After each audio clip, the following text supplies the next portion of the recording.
Hello my dear student, कैसे हो आप सब। अब होती है आप लोगों की इंतजार की घड़ी खत्म। जैसे कि आप लोगों को पता है सबको, कल क्लास 12 मैथमेटिक्स का एग्जाम्स है। तो आप लोगों को बहुत इंतजार करना पड़ा स्टूडेंट। तो आप लोगों का जो है फाइनली कल एग्जाम होने वाला है। तो मेरा नाम शुएब आलम है, जैसे कि आप सब जानते हैं। तो मैं आपको आज बताने वाला हूं कि कल आपका एग्जाम्स जो हो रहा है उसमें आप लोगों का प्रेजेंटेशन किस तरीके से हो कि आप जो है अपने क्वेश्चंस पेपर को अपने दिए हुए समय में किस तरीके से मैनेज करें कि आप अपना पूरा क्वेश्चन पेपर उसी टाइमिंग में कर लें। तो बहुत सारे स्टूडेंट की ये शिकायत आती है कि सर हमारा पेपर छूट गया, हमें टाइम कम मिला, तो हमें सब आता था। तो ये बहुत सारे स्टूडेंट की शिकायत आती है। वो स्टूडेंट जो है मेहनत काफी करते हैं क्वेश्चन पेपर को सोल्व करने में, उनको आता भी है, उन्होंने पूरे साल मेहनत भी करी, बट उन्हें कुछ थोड़ा मतलब एक तरीका नहीं पता होता कि हमें किस तरीके से अपना क्वेश्चन पेपर को सोल्व करना है। तो उन्हें सब कुछ आता हुआ भी बहुत सारे स्टूडेंट की शिकायत होती है कि वो बहुत सारा पेपर अपना छोड़ आता है, उनका छूट जाता है, उन पे टाइम मैनेजमेंट नहीं हो पाता और कुछ वे इस तरीके से होता है जो क्वेश्चन पेपर को सोल्व करने का वे होता है वो उसके बारे में नहीं जानते। तो मैं आपको इस बारे में आज पूरा बताऊंगा, डिस्कस करूंगा मैं इसी वीडियो में। बहुत इंपॉर्टेंट वीडियो होने वाली है स्टूडेंट, कोई भी स्टूडेंट जो है इसको स्किप ना करे, यानी बीच में ना छोड़े, पूरी वीडियो को कंटिन्यू देखे। आप लोगों के लिए बहुत इंपॉर्टेंट वीडियो होने वाली है। और कोई मेरे चैनल पे अगर नया है स्टूडेंट तो चैनल को सब्सक्राइब करें, लाइक करें, शेयर करें। तो चलो स्टार्ट करते हैं स्टूडेंट। कल जो है जैसे आप लोगों को पता है कि क्लास 12 का जो है मैथ का एग्जाम्स है 18 जून और 10th का है 30 जून। तो उसकी वीडियो मैं जब भी बनाऊंगा, फिलहाल मैं मैथ की वीडियो बना रहा हूं। तो स्टूडेंट आप लोग कल जब जाओगे तो आपका 80 मार्क्स का पेपर होने वाला है, रिटर्न 80 मार्क्स का। तो उसमें आपको 4 सेक्शन मिलेंगे, सेक्शन ए, बी, सी और डी, राइट। पहले सेक्शन में आपको 10 क्वेश्चन मिलेंगे 1 मार्क्स का। दूसरे सेक्शन में आपको 5 क्वेश्चन बनेंगे 2 मार्क्स के, जिसमें आपके कुल होता है 10 मार्क्स। और इसमें भी कितने का 10 मार्क्स। सी सेक्शन में आपको 10 क्वेश्चन मिलेंगे 3 मार्क्स के, उसमें होता है आपका 30 मार्क्स। और फाइनली डी सेक्शन में आपको 5 क्वेश्चन मिलेंगे 6 मार्क्स के, जो बैठते हैं आपके 30 मार्क्स। तो 30, 30, 60, 17 और 80 मार्क्स का जो है आपका पेपर इसमें कवर होता है 4 सेक्शन में। तो अब मैं आपको बताऊंगा कि आपको टाइमिंग कितना होता है, 3 घंटे 15 मिनट, राइट। तो मैं आपको बताऊंगा कि आप A B C D section को अपने पूरे दिए हुए टाइम में किस तरीके से बहुत आसान तरीके से क्लियर कर सकते हैं, किस तरीके से आप अपने पेपर को अटेम्प्ट कर सकते हैं कि आपका कोई क्वेश्चन छूटे भी ना और आपका टाइम भी जो है सफिशिएंट रहे। तो चलिए मैं स्टार्ट करता हूं स्टूडेंट। तो आपको 3.25 घंटे का जो पेपर मिलेगा, सबसे पहले आपको पेपर मिलने के बाद आपको 15 मिनट पेपर को अच्छे से पढ़ना है, रीडिंग करना है। ये 15 मिनट आपके पेपर के रीडिंग के हैं। आपको एक बार पढ़ना है क्वेश्चन पेपर को, 2 बार पढ़ना है, बहुत ध्यान से कंसंट्रेशन आपको पूरा लगाना पड़ेगा। तो 15 मिनट जो होंगे वो आपके क्वेश्चन पेपर के ओनली और ओनली रीडिंग होगी। आपको ऐसा नहीं है कि क्वेश्चन पेपर हाथ में आते ही आप लोगों ने पढ़ा नहीं पूरा क्वेश्चन पेपर और जो है उसे सोल्व करना शुरू कर दिया, ऐसे नहीं करना है स्टूडेंट बिल्कुल भी। आपको क्वेश्चन पेपर जैसे मिले आप उसको एक बार और फिर 2 बार अच्छे से कंसंट्रेशन के साथ पढ़ें और जो क्वेश्चंस आपको आते हैं उन पे टिक लगा लें, ठीक है। तो पहली बात तो हो गई ये। अब दूसरी बात आती है कि अब कहां से शुरू करें।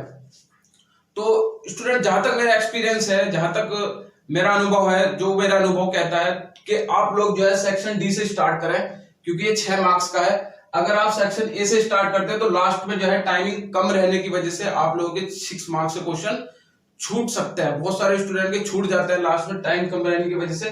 तो आप लोग जो है यहां से स्टार्ट करें और यहां से स्टार्ट करने के बाद आप ऐसे चलें। अगर आपका लास्ट में किसी वजह से टाइम कम भी रह जाता है तो इसमें से अगर आपके 1 या 2 या 3 क्वेश्चन छूट भी जाता है तो उसमें कोई फर्क ना पड़े। लेकिन ये क्वेश्चन अगर आपका 1 या 2 या 3 छूट गए तो आपको बहुत भारी नुकसान हो सकता है। तो इसलिए आपको ये वाले सेक्शन से शुरू करना चाहिए मेरे ख्याल से। तो आपको जो क्वेश्चन इसमें अच्छे से आता है, आप जिस क्वेश्चन पर कॉन्फिडेंस हो, आपको लगता है ये मैं कर दूंगा, तो उस क्वेश्चन को आप इससे सोल्व करें। उससे क्या होगा, आपको कॉन्फिडेंस मिलेगा, आपके अंदर करेज, साहस आएगा। तो आप जो इस वाले सेक्शन को शुरू करें। इससे शुरू करने के बाद जो है आप इस पर आए, फिर इस पर आए और फिर लास्ट में इस पर आए, ठीक है। इस वाले सेक्शन में आपको ओनली 60 मिनट देना है, यानी 1 घंटा से ज्यादा नहीं देना है आपको। सबसे पहले अपनी जो है मैथ के एग्जाम में आपको, आपके कोई से भी एग्जाम में आप वॉच लेके जाएं या ना जाएं, लेकिन मैथ के एग्जाम में आपकी जो है वॉच, आपको घड़ी लेके जरूर जानी चाहिए और आपको अपनी डेस्क पर उसको रख देनी है सबसे पहले शुरू सोल्व करते वक्त। तो आपको इतने ही समय देना है, 60 मार्क्स तो डी सेक्शन को, और 60 मार्क्स देना है आपको सी सेक्शन को, 1 घंटा 1 घंटा, और आपको आधा घंटा देना है बी सेक्शन को, यानी आधा घंटा, और आपको ए सेक्शन को देना है 20 मिनट। ए सेक्शन को कितना देना है? 20 मिनट ही देना है आपको, और बाकी के जो 10 मिनट बचेंगे आपको, वो करना है आपको इसका लास्ट में रिवीजन। चलो अब कर लेते हैं स्टार्ट कि आपको करना कैसे है। सबसे पहले आपको रखना है अपना टाइमिंग का मैनेजमेंट रखना है। टाइमिंग जो मैंने आपको बताई, इस टाइमिंग के अंदर आपको इतना ही क्वेश्चंस में, इतने सेक्शन में इतना ही टाइम देना होगा, ज्यादा टाइमिंग नहीं लगानी है। तो सबसे पहले टाइमिंग है, जब से सबसे सेकंड पार्ट है उसका मैंने आपको बताया कि आपको डी सेक्शन से आप सोल्व कर सकते हैं, और आपको जो है क्वेश्चंस को लिखने की जरूरत नहीं है, आपको सिर्फ आंसर लिखना है क्वेश्चंस के। बट आपको जो है उस क्वेश्चंस का नंबर डालना बहुत जरूरी है। आप लोग जैसे सपोज करो क्वेश्चन नंबर 25 का आप सॉल्यूशन लिख रहे हैं, तो आप ऐसे लिख सकते हैं सॉल्यूशन क्वेश्चन नंबर 25, ऐसे आप बड़ा बड़ा क्लियरिटी में आप लिख सकते हैं कि आप सॉल्यूशन कौन से क्वेश्चंस का लिख रहे हैं। तो आपको जो है क्वेश्चंस का लिखने की जरूरत नहीं है, वो क्वेश्चन पेपर में लिखा हुआ है। एग्जामिनर को भी कॉपी चेक करते हुए पता होता है कि कौन से नंबर पे कौन सा क्वेश्चन है, तो आपको क्वेश्चन नहीं लिखना है वहां पर, आपको सिर्फ आंसर लिखना है। बट आपको जो है उस क्वेश्चन का नंबर जरूर डालना है, ठीक है। तो ये हो गया आपका दूसरा पॉइंट। तीसरा पॉइंट है आपको नो ओवर राइटिंग। आपको जो है कोई भी ओवर राइटिंग कोशिश यही करना है, क्योंकि मैथ के एग्जाम में बहुत सारी मिस्टेक होने की गलती हो जाती है। तो आपको कोशिश ये करनी है कि कॉपी में आपको कोई भी ओवर राइटिंग काट पीट नहीं करनी है। फिर भी आप अगर हो जाती है, फिर भी कोशिश ये करना नहीं करनी। अगर हो भी जाती है तो आपकी, तो बहुत से बच्चे किसी क्वेश्चन को गलत हो जाता है तो उसको ऐसे करते हैं, काट देते हैं उसे ऐसे करके, मतलब कॉपी को गंदी कर देते हैं। अगर आपसे हो भी जाती है तो आप जो है सिर्फ इस तरीके से कट करेंगे, राइट। आपको जो है इस तरीके से कट करना है, उसको कोई भी दूसरा मेथड नहीं अप्लाई करना है। और आपको जो है अपनी कॉपी को नीट एंड क्लीन रखनी है, बिल्कुल एकदम साफ और सुथरी। और आपकी हैंड राइटिंग भी कैसी होनी चाहिए स्टूडेंट? थोड़ी अट्रैक्टिव, थोड़ी अच्छी होनी चाहिए। आप लोगों को अपनी हैंड राइटिंग का थोड़ा ध्यान रखना, हैंड राइटिंग का बहुत इफेक्ट पड़ता है। क्वेश्चन 4 बात पढ़ते हैं, चलते हैं। जैसे आप लोगों को पता है कि मैथ में बहुत सारे क्वेश्चंस जो है आपके फॉर्मूलों पे बेस होंगे, तो आपको जिस क्वेश्चन में जो भी फॉर्मूला लगेगा वो आपको साइड में लिख देना होगा, इस तरीके से लाइन खींच करके। जैसे जो भी फॉर्मूला लगेगा, जैसे आपका डिफरेंशिएशन का कोई भी आ गया क्वेश्चन, उसमें अगर इस तरीके से आया तो आप लोगों को जो है अलग पेन से, ब्लैक या ब्लू से आप इस तरीके से साइड में फॉर्मूला लिख सकते हैं। इससे क्या होगा, अगर आपके थोड़ा क्वेश्चन में मिस्टेक होगी कैलकुलेशन में, या आंसर अगर गलत आ गया, तो आपके मार्क्स कटने के चांस बहुत कम है, क्योंकि एग्जामिनर समझ जाएगा अगर आपका फॉर्मूला लिखा हुआ है कि स्टूडेंट को आता था, वो हो सकता है मिस्टेक हो सकती है, किसी से भी हो जाती है, कैलकुलेशन मिस्टेक हो गई तो आपको जो है क्वेश्चंस में मार्क्स कटने का कम चांस होते हैं, ठीक है। तो फॉर्मूले को आपको ये लिखने का ये फायदा है। आपको यूज पेंसिल फॉर डायग्राम, जब आप कोई भी डायग्राम बनाए या ग्राफ बनाए, आपको ओनली एंड ओनली पेंसिल का यूज करना है। कोई भी आपको पेन या वगैरह का किसी का यूज नहीं करना, ओनली पेंसिल का यूज करना है। आपको डायग्राम बहुत आप क्लियर बनाए, अच्छा बनाए, सुंदर बनाए, और पेंसिल से बनाए, राइट। तो अब चलता है 5 पे। आपको ओनली ब्लैक और ब्लू पेन यूज करना है, और आपको जेल पेन हो सके तो ना यूज करें, क्योंकि जेल पेन से आप अगर यूज करोगे तो कॉपी के पीछे भी छप जाता है, तो वो जब आप पीछे लिखते हो तो वो बहुत गंदा लिखा हुआ बहुत गंदा दिखता है। तो आप लोग जो है जहां तक हो सके जेल पेन का बिल्कुल भी यूज ना करें, ओनली बॉल पेन का यूज करें, वो भी ब्लैक और ब्लू। हाँ, सबसे लास्ट की सबसे इंपॉर्टेंट बात है, जब आपका एग्जाम में खत्म होने में 10 मिनट रहे तो आप बिल्कुल रुक जाना, आप जहां पर भी है वहीं रुक जाना, और अपने क्वेश्चन पेपर को चेक करने लग जाना कि आपने जो क्वेश्चंस आपको आते थे आपने कर लिए हैं कि नहीं कर लिए, कोई छूटा तो नहीं ऐसा जो आपको क्वेश्चन आता था और आपने छोड़ दिया हो। क्योंकि आप थोड़ा सा हड़बड़ाहट हो जाता है स्टूडेंट, थोड़ा सा पेपर मिलने के बाद टाइमिंग की कमी होती है सबके पास, तो और जो है इस तरीके से क्वेश्चन छूट जाता है।